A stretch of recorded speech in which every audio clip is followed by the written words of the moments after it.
Well, I tell you, Sensi is a great way to clean your nose palate. Shameless plug. Ah, Sensi. Shameless plug. Here, honey. Here. Thank you. It says your beer's done. All right, yeah. Okay, that's a full 60 minutes of hop additions.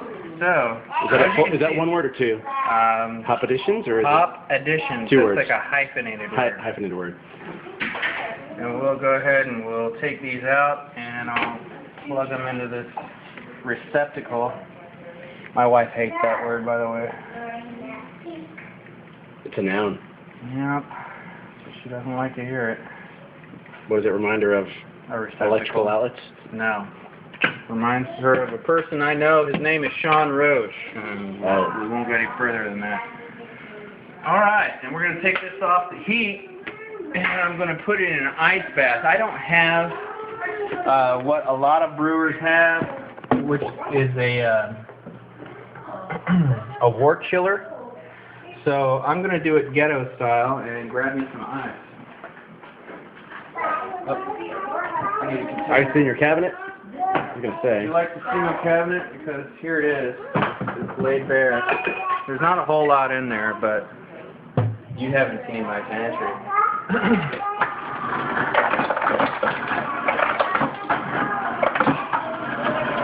How many times are you going to fill that?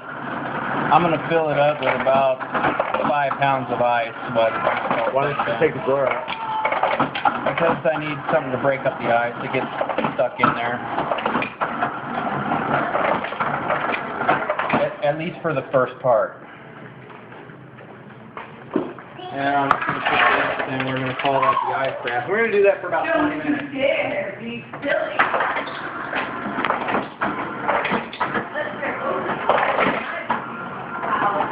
Alright, we finally made it, and we've got this down to just under 100 degrees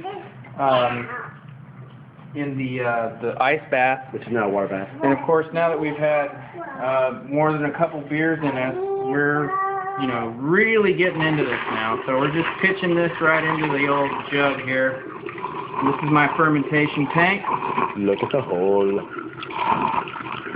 And at this point, we're getting it right down in there.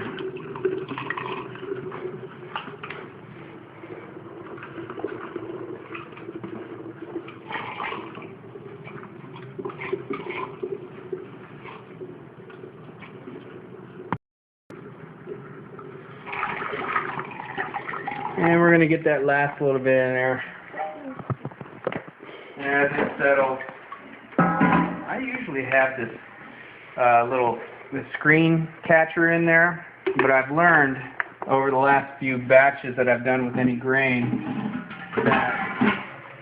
that it just clogs up over time. As you're pouring it in there, it just starts to clog up, and then you got to stop and clean it out, and then you go back to it. And as long as this stuff sits in here, which is roughly 7 to 10 days, all that stuff's going to settle to the bottom anyway. So I've just basically resolved myself to the fact that those little bits of barley husk and that they're only going to enhance the flavor as far as I'm concerned. So it will fall to the bottom, and then when you siphon it out at the time of bottling, it won't even be an issue, especially if you're doing a secondary fermentation, which gets the beer off the initial yeast cake, and you give it another 2 to 3 weeks.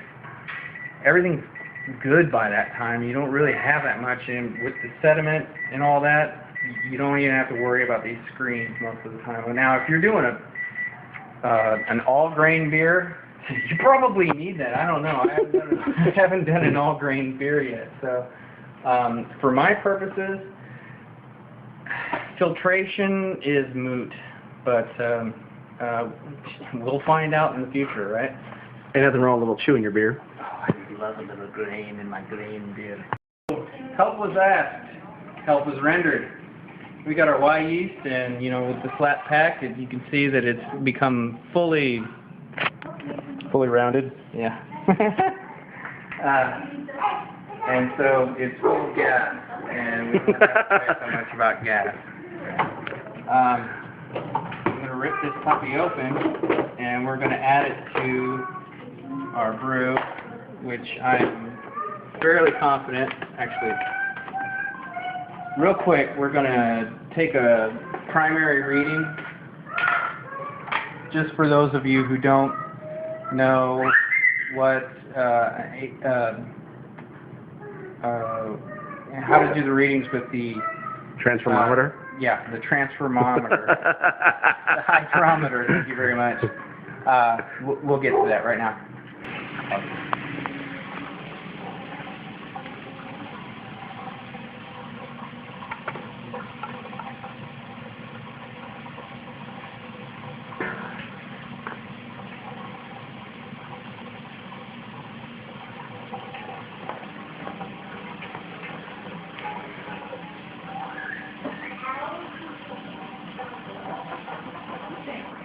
Edit this part out right here. Right.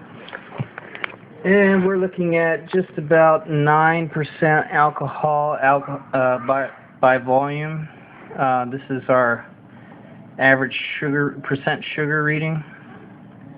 And so we're going to let that float in there, and it's looking at just at 9%. Okay, which is what we can expect to get from this after all the yeast has expended the fermentable sugars and has created enough alcohol. So that's what we can look at. It's a gravity reading. Thank you very much. Whatever fish to use, as I had explained earlier.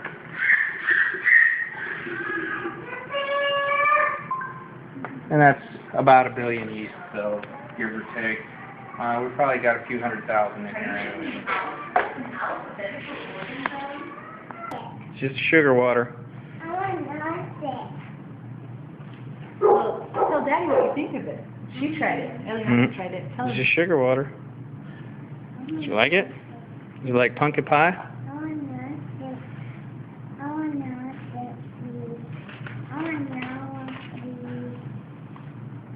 I think it is exactly like pumpkin pie. And I like it.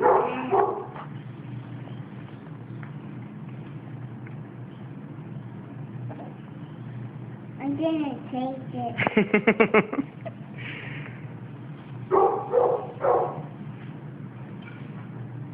Which think? Tell Daddy, what does it taste like? Pumpkin pie. Alright, that's good. So we've got to the bottling part of the program. Anyway, most of the reason for this video is to see if I can edit video from my camera phone and make something that's coherent. We'll see. Anyway, here we go. I'm going to turn the tap on here.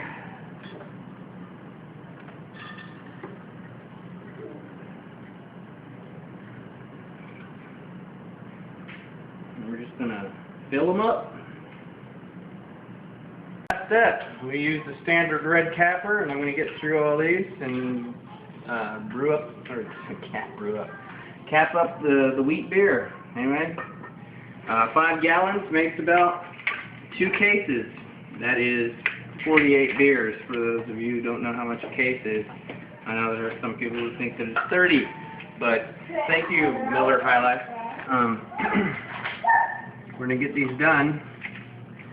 And while I'm doing that, I'm going to take a minute and I'm just going to try this beer. Now, it's not, it hasn't been bottled, so I don't know what the total complete deal is going to be like, but it is going to give me an idea of what the beer is going to taste like once it's done here in about 3 weeks. It's okay, Princess. Thank you, Ellie. And it's going to be good. It's going to be pretty full-bodied beer. We're a young kingdom. A young kingdom. Yes, we are a young kingdom. Cheers. I'm the prince, and Ellie is the princess. Is that the sugar kind that Ellie can have? No, no. Oh, okay. No, it's not sugar water. It's actually had time to ferment. So She wants some. I'm sorry, honey. You can't have any of that. That's for big kids. I guess it's me. That's right.